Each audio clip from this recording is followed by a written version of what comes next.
Merhaba değerli izleyicilerimiz, gizemlerin ve kadim sırların peşinde koştuğumuz YouTube kanalımıza hoş geldiniz. Bugün takvim yaprakları 3 Eylül'ü gösteriyor. Bu sıradan gibi görünen günün ardında kadim medeniyetlerden günümüze ulaşan hangi fısıltılar saklı dersiniz?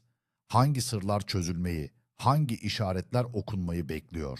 Bugün sadece bir tarih değil, aynı zamanda mevsimlerin değişimiyle ruhlarımızın ve tabiatın derin bir bağlantıya girdiği özel bir eşik. Eylül'ün gizemli fısıltısı dediğimiz bugün, kadim Türk ve Anadolu kültürlerinde belirgin bir isimle anılmasa da sonbaharın ilk nefesini hissettiren, bereketi ve uyarıları bir arada taşıyan adeta kaderin bir kavşağıdır. Yazın cömertliğinin son demlerini yaşayıp kışa hazırlıkların başladığı bu dönemde doğa bize hem geçmişi hatırlatır hem de geleceğe dair ipuçları sunar.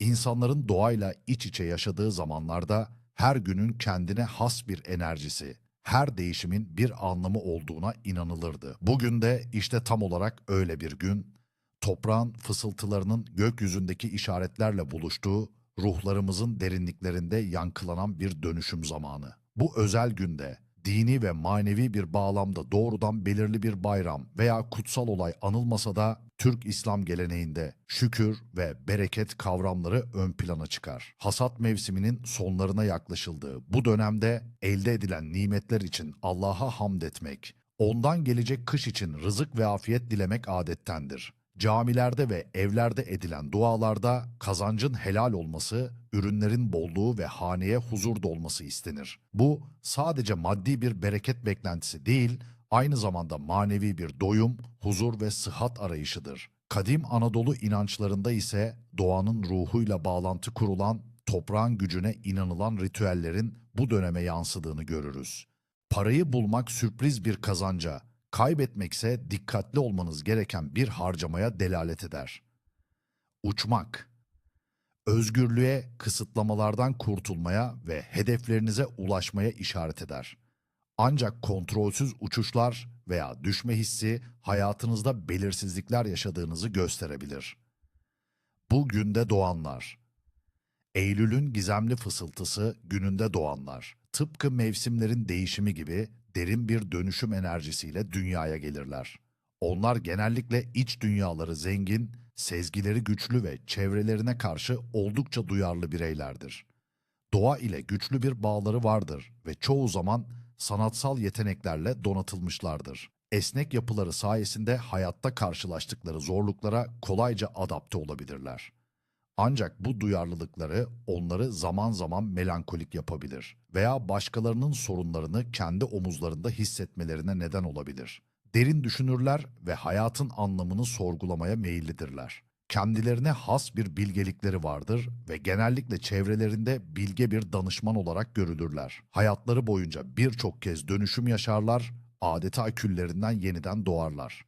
Bu kişiler genellikle şifa veren elleri veya sözleriyle tanınır, çevrelerine huzur ve anlayış yayarlar. Onlar tıpkı sonbaharın kendisi gibi hem hüzünlü güzellikleri hem de yeni başlangıçların umudunu barındırırlar. İsim günü olanlar. Eylül ayının başları genellikle birçok farklı kültürde isim günleriyle bağlantılıdır. Türk kültüründe bugün özel bir isim günü kutlaması olmasa da geleneksel olarak bu tarihe yakın doğan veya bu ay içinde kutsal sayılan kişilerin isimleri anılabilir. Eylül ayında sıkça rastlanan isimler arasında Eylül, sonbahar, nadiren, bereket, kutlu, şükrü, vefa gibi isimler bulunur. Bu isimlerin hepsi bu dönemin ruhunu yansıtır. Örneğin bereket ismini taşıyan bir kişi adının çağrıştırdığı gibi genellikle cömert, verici ve etrafına bolluk saçan bir karaktere sahiptir. Üzüm ve incir tüketimi. Sonbaharın en lezzetli meyveleri olan üzüm ve incir bolca tüketilir. Bu meyvelerin haneye bolluk ve şifa getirdiğine inanılır.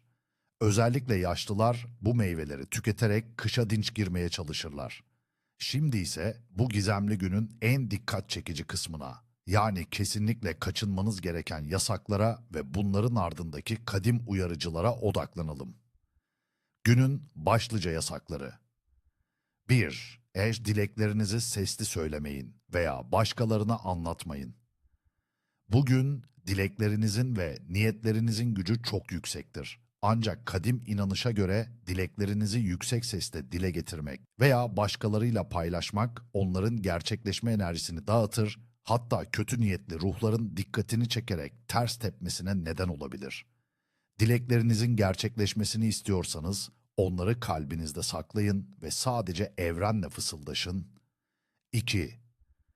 Toprağı veya bitkileri gereksiz yere kesmeyin, kırmayın. Eylül'ün gizemli fısıltısı günü doğanın dönüşümünün başladığı bir eşiktir. Toprağın ve bitkilerin ruhları bu dönemde hassastır. Gereksiz yere bir ağacın dalını kırmak, bir çiçeği koparmak veya toprağı hırpalamak bereketi evinize küstürebilir, doğanın gazabını üzerinize çekebilir. Bu aynı zamanda kışın ürünlerin azalmasına veya hastalığa yol açabilir. 3. Gece evde pencere ve kapıları açık bırakmayın. Geceleri evinizin kapılarını ve pencerelerini açık bırakmak sadece soğuk havanın değil, aynı zamanda dışarıdaki kötü ruhların, nazarın ve şanssızlığın içeri girmesine davetiye çıkarır. Özellikle karabasan gibi kötücül varlıkların bugünlerde daha aktif olduğuna inanılır. Evinizi mühürleyin, ailenizi koruyun. 4. Borç verip almayın. Büyük finansal işlere girişmeyin. Bugün paranın enerjisi değişkendir. Borç vermek veya almak paranızın bereketini azaltabilir, hatta beklenmedik kayıplara yol açabilir. Büyük finansal kararlar, yatırım, gayrimenkul alım satımı için uygun bir gün değildir. Aceleci kararlar kışın maddi sıkıntılarla karşılaşmanıza neden olabilir.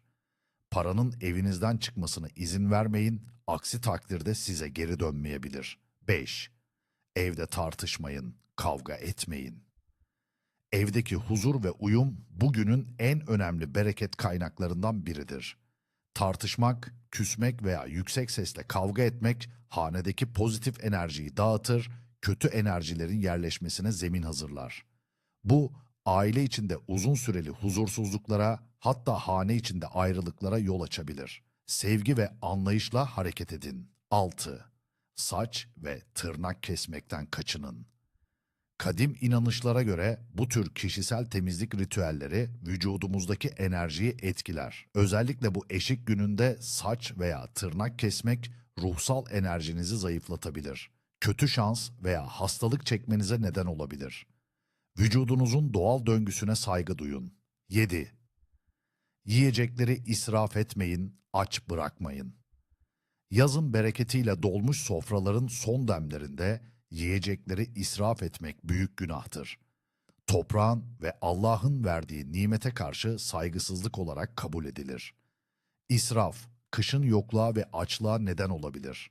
Her lokmanın kıymetini bilin, şükredin ve artan yiyecekleri muhtaçlarla paylaşın.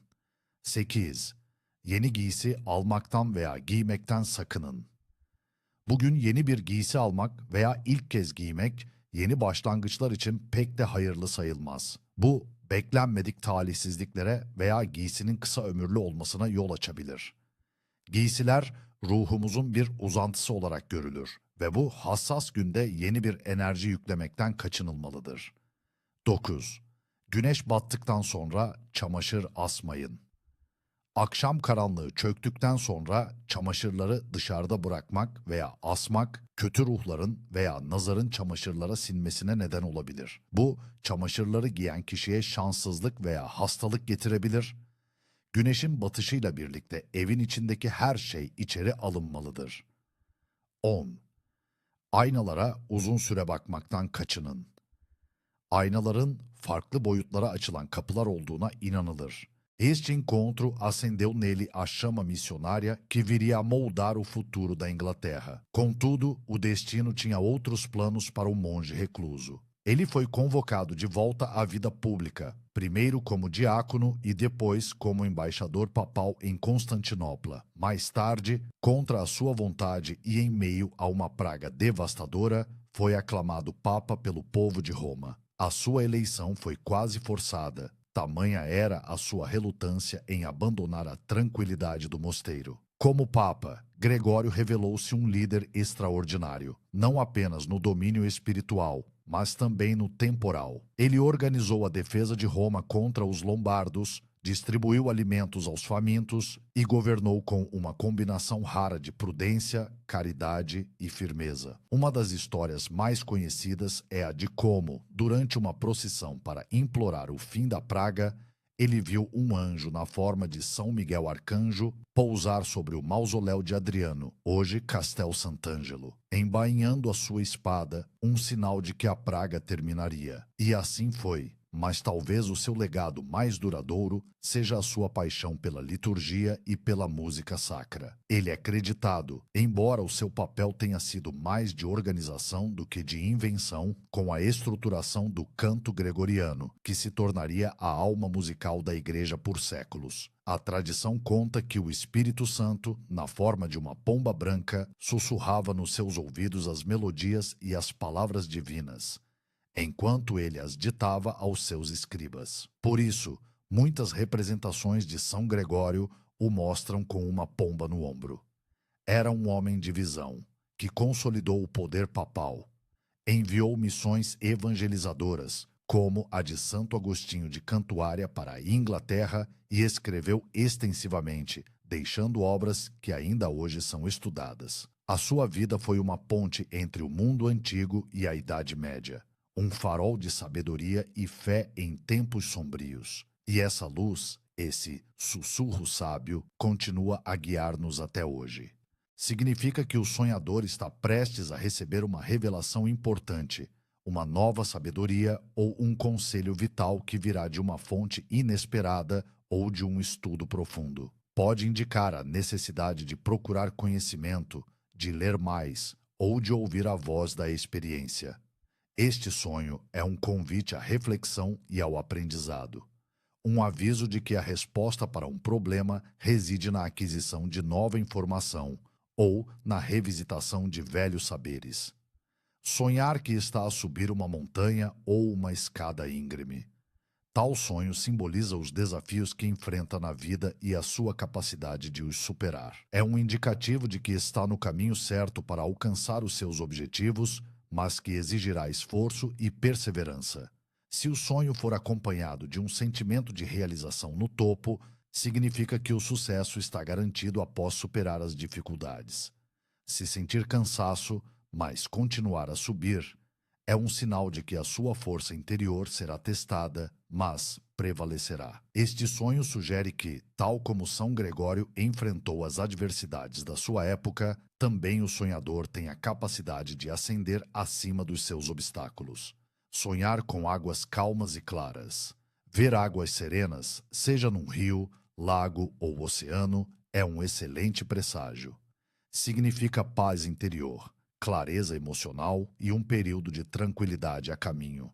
A clareza da água reflete a clareza da mente e das emoções, indicando que as preocupações serão lavadas e que um tempo de serenidade e harmonia se aproxima. É um convite para confiar na sua intuição e deixar fluir as emoções de forma pacífica.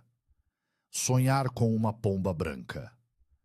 Considerando a lenda de São Gregório Magno, a pomba branca neste dia carrega uma mensagem divina. Simboliza a chegada de uma bênção, de paz, de esperança e de orientação espiritual. É um sinal de que está sob a proteção de forças superiores e que a sabedoria e a inspiração estão a caminho.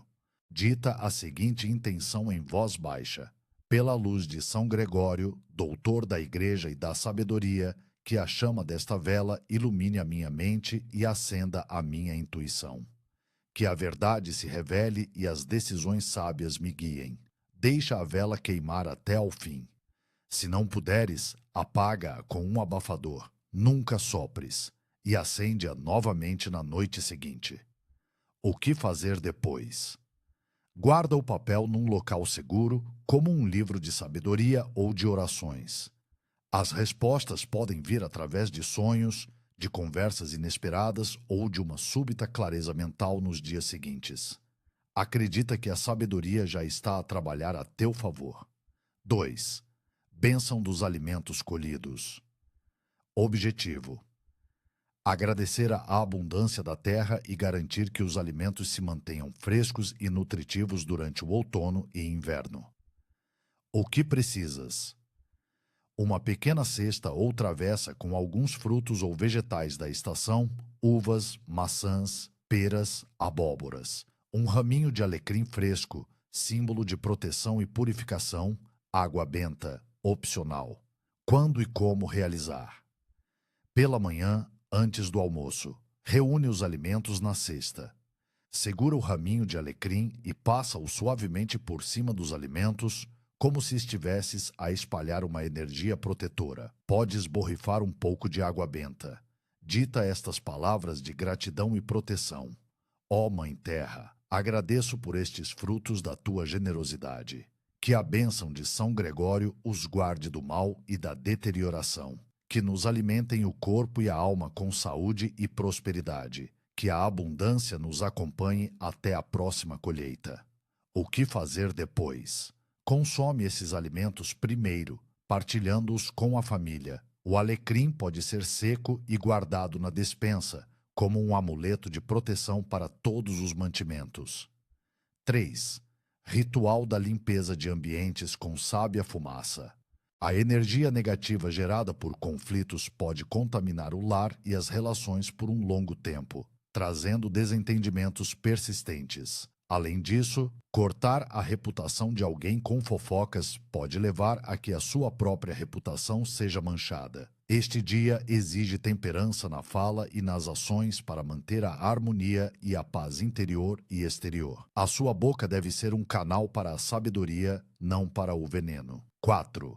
Não negligenciar os mais velhos ou os necessitados. Razão mística. A caridade e o cuidado com os mais vulneráveis eram pilares da vida de São Gregório. Ignorar um idoso ou alguém em necessidade neste dia é considerado uma grave falta de caridade que pode fechar os seus próprios caminhos para a ajuda quando precisar. Acredita-se que quem se mostra insensível hoje enfrentará dificuldades no futuro, pois as suas ações egoístas criam um ciclo de carência. É um dia para estender a mão e para honrar a sabedoria dos mais velhos, garantindo que as bênçãos da compaixão voltem para si. 5. Não desperdiçar alimentos ou recursos. Razão mística. No final do verão, com as colheitas a chegar, o desperdício é um desrespeito à Mãe Terra e à abundância que ela oferece. Desperdiçar alimentos ou recursos neste dia pode atrair a escassez para o seu lar. É um sinal de ingratidão, e a tradição diz que a energia da fartura se afastará daqueles que não valorizam o que têm. É um dia para ser frugal, para agradecer e para garantir que nada se perca, honrando os ciclos da natureza e o trabalho árduo que a colheita representa. Cada migalha tem um valor, e o seu respeito por ela é um ímã para a prosperidade. 6. Evitar jogos de azar ou especulações financeiras arriscadas. Razão mística. Este dia não favorece a sorte cega ou os ganhos fáceis. A energia de São Gregório está ligada à sabedoria e à prudência, não à impulsividade.